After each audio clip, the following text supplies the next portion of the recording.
সংগ্রামী বন্ধুগণ, বাংলাদেশে এক ঐতিহাসিক পরিস্থিতি আমরা পার করছি।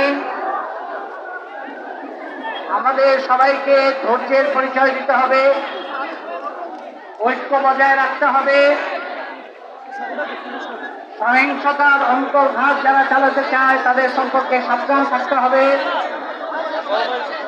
সরকার এবং দেশি বিদেশি নানা গোষ্ঠী বিভিন্ন ধরনের চক্রান্তে নিয়োজিত আছে জনগণের বিরুদ্ধে। সে ব্যাপারে আমাদের সাবধান থাকতে হবে। আজকের সমাবেশ এবং গ্রহযাত্রাতেও সেই সতর্কতা আপনাদের অবলম্বন করতে হবে।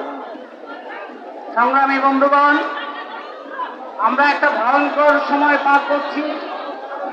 একই সঙ্গে আমরা একটা অসাধারণ সৃষ্টিশীল সময় পার করছি। আমরা ভয়ঙ্কর দমন পীড়ন দেখছি, আমরা অসাধারণ প্রতিরোধও দেখছি।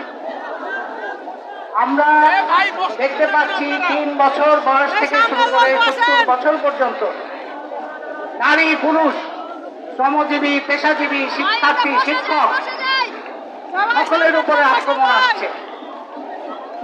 ভূমি থেকে আক্রমণ আসছে, আকাশ থেকে আক্রমণ আসছে।